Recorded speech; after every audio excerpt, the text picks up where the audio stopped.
Hola, vamos a hacer un ejercicio de sistemas de partículas, conservación de la cantidad de movimiento, y es este ejercicio que dice que un cuerpo de 5 kilogramos de masa se mueve sobre una mesa lisa con velocidad de 10 metros por segundo, ¿de acuerdo?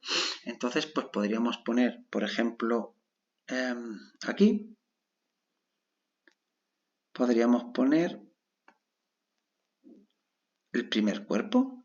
Vamos a ponerlo con color naranja, vale. Bien, pues este es el cuerpo de masa M1 y nos dicen que tiene una velocidad de 10 metros por segundo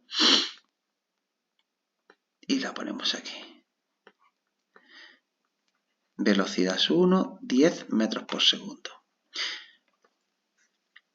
Bien, dice que choca contra otro cuerpo de 10 kilogramos de masa que se mueve en dirección perpendicular. Entonces tendremos la dirección perpendicular ascendente en dirección J o la descendente en dirección menos J. Vamos a suponer que sube para aquí arriba, ¿vale? Es decir, que la masa M2 para aquí y que va a 5 metros por segundo, ¿vale? Esta es la sube 2 que va a 5 metros por segundo. Y esta es la masa M2. Bien, dice que ambos bloques después del choque,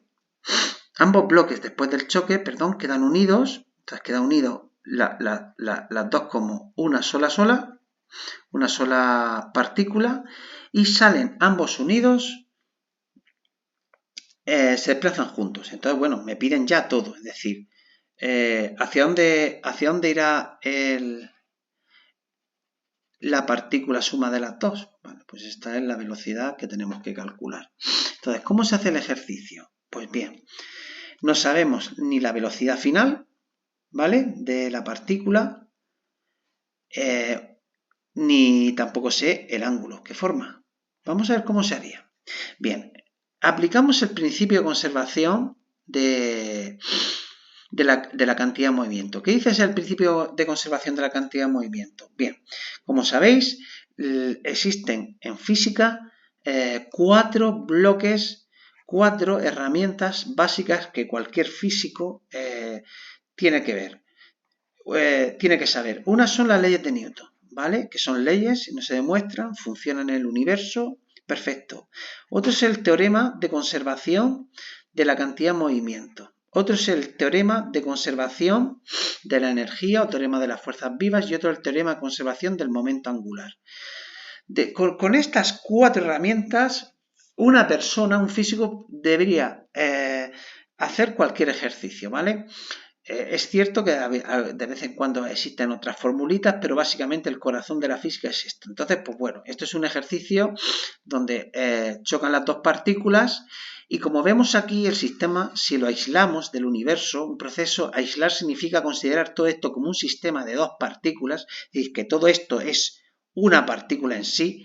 Como no vemos fuerzas externas, no hay ninguna fuerza externa que veamos que está aquí, en ausencia de fuerzas externas, porque claro, podría ser que aquí hubiese un viento o que estas partículas fuesen de hierro y aquí pusiese fuera un imán y hubiesen fuerzas que entran dentro del sistema, pero como no existen fuerzas externas, el principio de conservación de la cantidad de movimiento te dice que en ausencia de fuerzas externas, si la suma de las fuerzas externas es 0, es porque la derivada, ¿vale? Si esto es 0,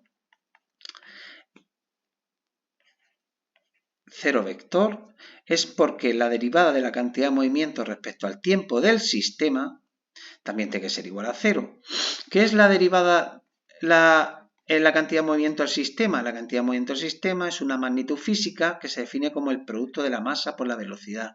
Como el sistema está compuesto de dos partículas 1 y 2, pues sería P sub 1 vector más P sub 2 vector.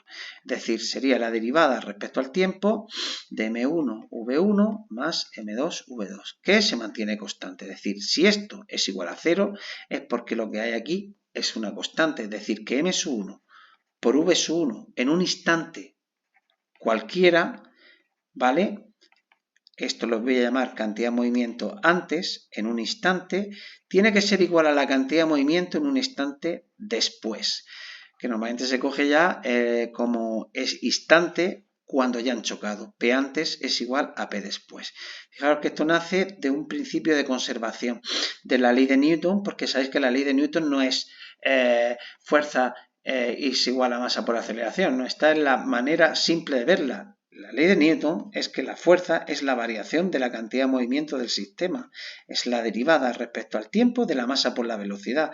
Pensamos en los aviones la masa es variable. Si la masa varía ya no es constante, ya no podéis utilizar esta fórmula. ¿De acuerdo?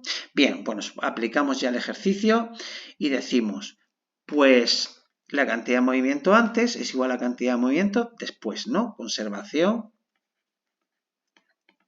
del momento lineal. Momento lineal, que es el P.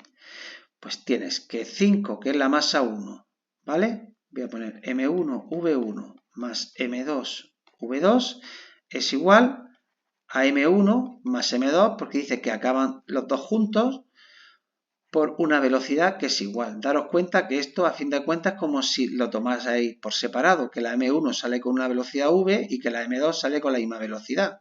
Porque están juntas y entonces las dos llevan la misma velocidad y es acá aquí factor común. Bien, pues si aplicáis aquí te quedará 5 por 10i. Es importante que pongáis las ecuaciones en forma vectorial, más 10 por 5j, bueno, así hacemos los físicos, y 10 más 5, 15 por v. De aquí sacan la velocidad y podéis saber ya que la velocidad sale 10 tercios de i más j, ¿vale? El módulo de esto sale 10 tercios raíz de 2, porque sería la primera componente al cuadrado por la segunda componente al cuadrado, ¿vale? La primera componente es 10 tercios por i y la segunda 10 tercios por j. Si lo elevas al cuadrado, 10 tercios raíz de 2. Bien, fijaros también que el ángulo también se puede calcular. ¿Por qué?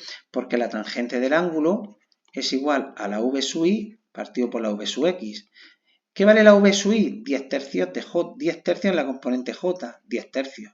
¿Qué vale la v sub x? 10 tercios por i, 10 tercios.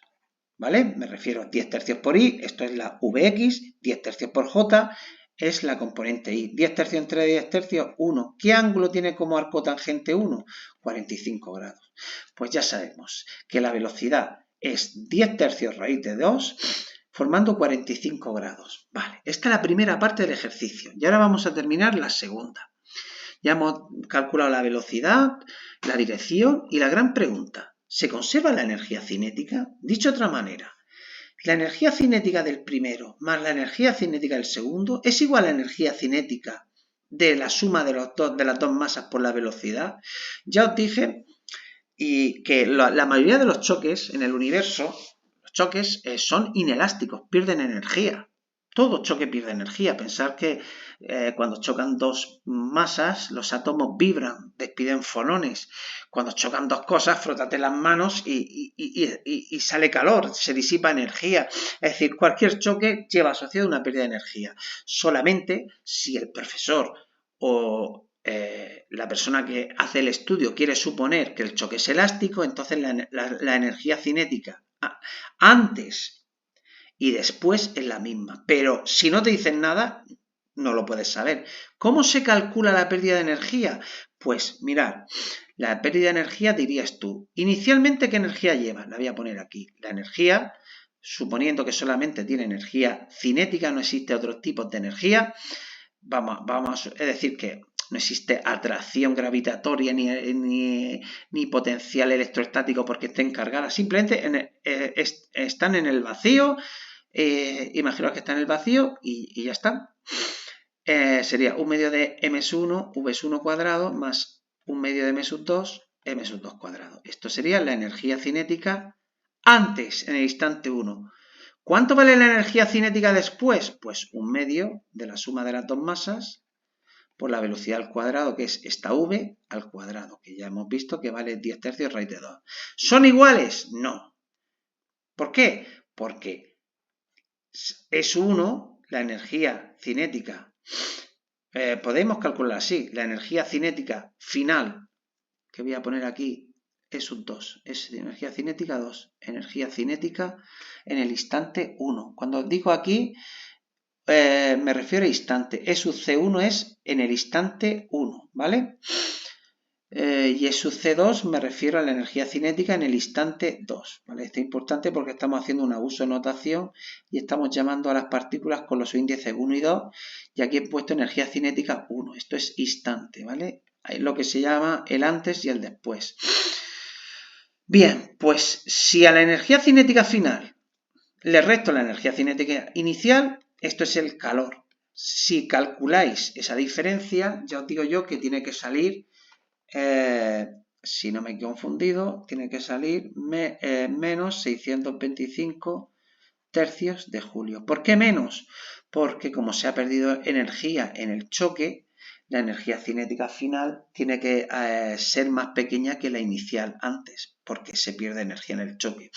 Es decir, que S2 menos S1 saldría con signo negativo y si alguien decía hacer S1 menos S2, pues saldría el calor con signo positivo. Este tipo de energía, ¿vale? Disipativa, pues en forma de calor es la energía que se pierde en el choque. Bueno, ya llevamos 11 minutos, la hora justa porque hago los vídeos de 10 minutos, no más, y hasta otra.